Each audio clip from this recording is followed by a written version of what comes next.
지난달 28일 남중국해 한국을 방문할 예정인 퀸 엘리자베스 항모전단의 호위함 캠프함과 리치몬드함의 음파 탐지기에 이상한 소리가 청취되었습니다. 캠프함과 리치몬드함은 중국의 인공섬을 만들어 멋대로 영향력을 행사하고 있는 남중국해에 들어오면서 6시간 단위로 음반 탐지 신호를 보냈는데 돌아오는 방향에서 금속에 부딪히는 소리가 들린 것입니다. 금속 소리에 킨트함과 리치몬드함의 전투정보실은 분주해졌습니다. 소리를 분석한 결과 한 대가 아닌 2대가 계속 따라오고 있는 것이었기 때문입니다. 영국 해군의 응답자들은 다각도로 금속 소리를 분석한 결과 중국의 상급 잠수함이 되었다는 것을 알아냈는데요. 영국 호위함들에 의해 중국 잠수함들은 며칠 동안 퀸 엘리자베스 항모를 미행하고 있었다는 것이 밝혀져 충격을 주고 있습니다. 특히 빠르게 잠수함 전력을 늘려가고 있는 중국이라 영국 해군은 이를 심각하게 받아들이고 있습니다. 이에 영국군 엘리자베스 전단은 중국 잠수함들을 대항하기 위해 한국의 신형 잠수함 전력이 꼭 필요한 상황인데요. 특히 한국이 가진한 잠수함 핵심 기술은 전 세계 해양 판도를 바꿀 게임 체인저로 통하고 있어 영국에서 더 한국을 전략 파트너로 삼고 싶어하고 있습니다. 과연 중국의 잠수함 전력이 얼마나 위협적이며 퀸 엘리자베스 항모 외에 또 어떤 함정이 중국의 위협을 받았는지, 그리고 영국 해군이 왜 한국 해군에 큰 기대를 걸고 있는지를 알아보겠습니다. 군사기밀TV입니다. 알람 설정을 하시면 영상 업로드 시 바로 시청하실 수 있습니다. 영국 익스프레스는 중국 핵잠수함들의 영국 함대의 자랑인 HMS 퀸 엘리자베스를 스토킹했다는 글을 게재했습니다.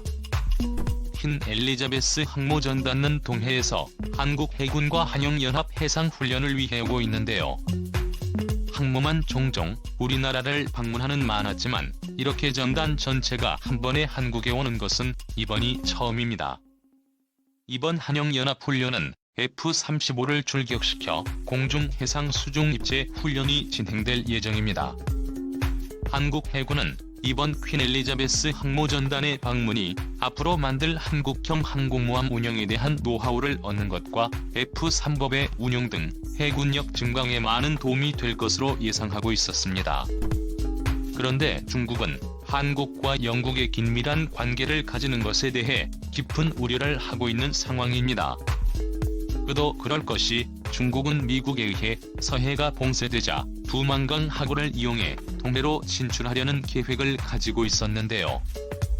하지만 영국 해군이 한국과 동해에서 연합훈련을 가진다는 소식이 퍼지자 중국의 7,000톤급 잠수함을 보내 퀸 엘리자베스 항모전단을 미행한 것으로 보입니다. 매체는 중국 정부가 영국 정부에 계속적으로 위협적인 경고를 보내고 있다고 전하고 있습니다. 우치 중국 국방부 대변인은 중국군은 어떤 도발도 단호하고 효과적으로 대처하기 위해 필요한 모든 수단을 동원할 것이라고 경고했다고 전해집니다. 또한 중국 관영 환구15 편집장과의 비디오 대화에서 영국은 남중국해에서 중국과 싸울 힘이 없다고 선언했다는데요. 그는 중국은 어떤 선동도 두려워하지 않는다. 또한 영국은 남중국해에서 중국과 싸울 힘이 없다. 나는 그들이 이것에 대해 매우 분명하다고 믿는다라고 말하고 있습니다. 사실 중국이 이렇게 말하는 데는 어느 정도 믿는 구석이 있기 때문입니다. 매체는 중국의 66대의 잠수함을 운용하고 있다고 말하고 있습니다. 세계적으로 볼 때 중국이 전 세계에서 잠수함을 가장 많이 운용하고 있다고 해도 과언이 아닙니다. 영국의 항모전단을 미행한 중국의 잠수함은 2세대 잠수함으로 80일간 수중작전이 가능하고 함정을 격침할 수 있는 초음속 미사일을 탑재하고 있다고 알려졌는데요.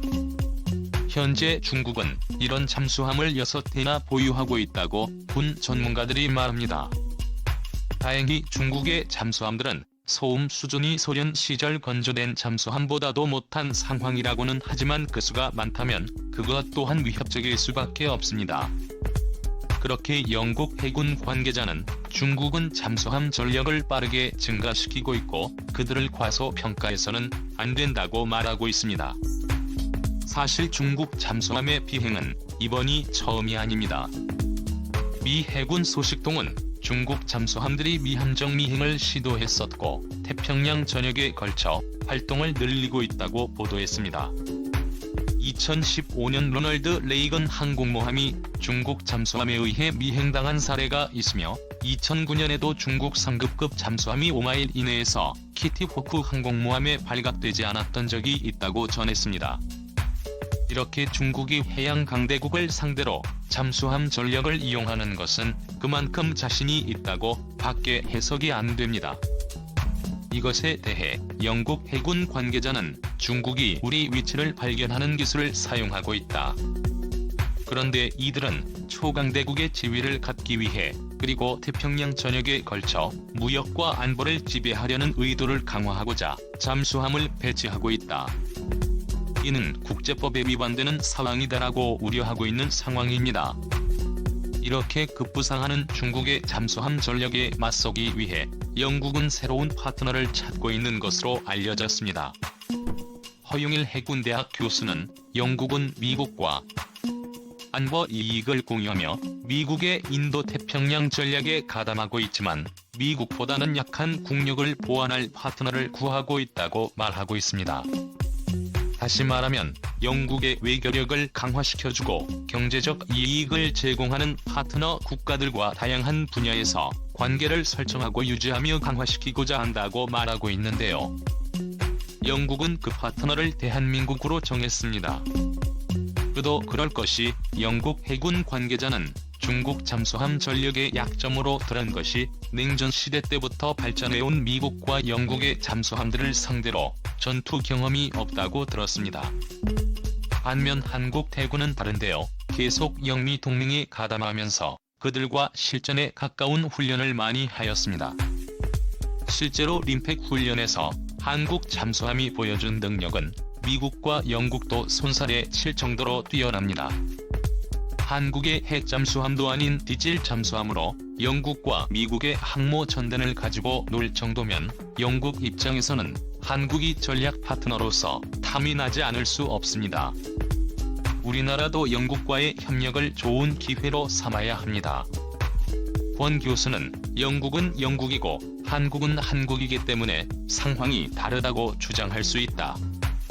하지만 중요한 것은 해양력이 국가 이익의 핵심 요소라는 점이라며 한국과의 해군력이 국가 이익을 위해 평시에도 어떻게 사용될 수 있는지를 퀸 엘리자베스 항모전단의 한국 방문을 통해 준비해야 한다고 말하고 있는데요. 현재 세계적으로 많은 국가들은 우리나라의 3,000톤급 잠수함에 굉장한 관심을 보이고 있습니다. 도산 안창호급 잠수함은 우리나라 최초로 독자 개발한 S빔을 탑재하고 우리 해군으로 인도될 예정이며 위력적인 현무 4사만으로도 중국의 시진핑 주석의 간담을 서리게 만들 수 있는데요. 이렇게 잠대지 능력도 뛰어나지만 도산 안창호함의 진정한 진가는 대잠과 대잠에서 볼 수 있습니다. 잠수함은 수중에서 소나를 이용해 적이 어디에 있는지 파악합니다. 도산 안창호급은 국내 최초로 모든 소나 체계를 독자 개발해 인소나 측면 배열 소나, 선체 부착 혁명 수동 소나 체계 조화 범탐기 등이 탑재됐는데요. 도산 안창호급 잠수함 선체에 부착되는 소나의 채널들은 총 700여 개이며 예인 선소 채널은 200여 개입니다. 한마디로 선체 전체가 소화로 덮여 있다고 봐도 무방합니다. 도산 안창호급 잠수함의 소화 성능은 독일 ATL의 수제 소나 체계 대비 탐지 가능한 표적수가 2배 이상으로 평가되고 있습니다. 그만큼 표적의 정보가 정밀해졌다고 말할 수 있는데 최대 탐지거리는 알려진 것이 없으나 관계자에 따르면 주변국들의 소나 체계보다 동급이거나 뛰어날 것으로 예상됩니다. 시원한 소나로 얻은 표적을 공격하기 위해 도산 안창호급 잠수함에는 범사와 중어뢰가 탑재됩니다.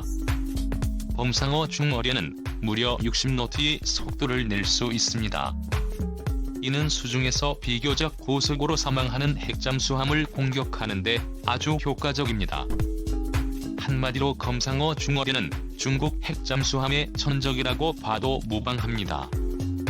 여기에 범상어 중어뢰는 적 어뢰 기만 체계에도 소프트킬되지 않고 정확하게 공격할 수 있는 장점이 있습니다. 이 말은 주로 어뢰들은 음향 추적 방식을 채택하여 엔진의 소음을 따라 어뢰를 유도하게 됩니다. 하지만 음향 추적 방식의 단점은 엔진 소리보다 더 큰 소음을 만드는 기만 체계만으로 쉽게 소프트킬이 가능한데요. 그래서 우리나라 잠수함들은 유선 유도 방식으로 기만 체계를 피하는 방식을 써왔습니다. 하지만 유선 유도 방식 또한 완벽하지 않습니다. 말 그대로 어뢰에 줄이 달려있기 때문에 그 사거리가 매우 짧습니다. 이는 그만큼 적 함정에 가깝게 접근해야 한다는 뜻이 되고, 만약 잠수함의 위치가 발각된다면 그만큼 위험 해역을 벗어나기가 힘들기 때문입니다. 이러한 단점을 보완하기 위해 범상어 중어뢰는 발사되고 난 후 짧은 거리를 유선 유도 방식으로 항주하다 케이블이 끝나는 지점에서 웨이크 호밍 유도 방식을 이용해 적 수상 함정의 항적에서 나오는 미세 기포들을 추적하게 됩니다. 이는 미국의 대표적인 어뢰이면서 항모 킬러라고 불리는 남사 18 중어뢰보다도 성능이 좋다고 볼 수 있습니다. 엄상어 중어뢰와 무사 18 중어뢰의 사거리는 50노 동일하지만 최대 속력에선 48 중어뢰의 속력은 50노트인데 반해 범상어 중어뢰는 60노트로 NK48보다 빠릅니다. 이는 우리나라가 과거 미국의 눈치를 보면서 어뢰 제작 기술을 확보하려고 했던 것을 생각하면 눈부신 발전을 이룬 것입니다. 여기에 만족하지 않고 우리나라는 잠수함 생존성을 높이는 잠수함 스텔스 핵심 기술을 가지고 있습니다. 바로 루반양 타일이라고 불리는 이 기술은 선진국들에서도 빈입 기술로 여겨지는 기술인데요. 세계 각국에서 빈입 기술로 취급되는 이유는 개발 난이도가 엄청나게 높으며 대형 잠수함은 능동 소나 신호에 대한 반향이 강해 잠수함을 대형화시키려면 꼭 필요한 것입니다. 현재 무반양 타일은 우리나라가 수출할 수 없는 금수 품목에 올라가 있을 정도로 아주 철저히 취급되고 있습니다. 우리나라는 독자 개발하여 현재 도산 안창호급의에 적용한 상태인데요. 무반양 타일에 대한 자세한 정보는 기밀이라 알 수 없지만 성능 평가에서 얻을 기록했다는 말이 있습니다. 이 정도 성능이면 전투기로 비교했을 때 미국의 애플의 11랩터와 비슷한 성능을 가졌다고 해도 무방합니다. 이 말은 적이 능동 소나에 우리나라의 대형 잠수함이 안 잡힌다는 말이기도 하고, 적이 입장에서는 눈뜨고 어뢰를 맞는 격이랑 다를 바 없죠. 이렇게 어마어마한 잠수함을 가지고 있으니 영국 퀸 엘리자베스 항모전단은 중국을 상대할 때 한국의 잠수함 전력이 꼭 필요한 상태인데요.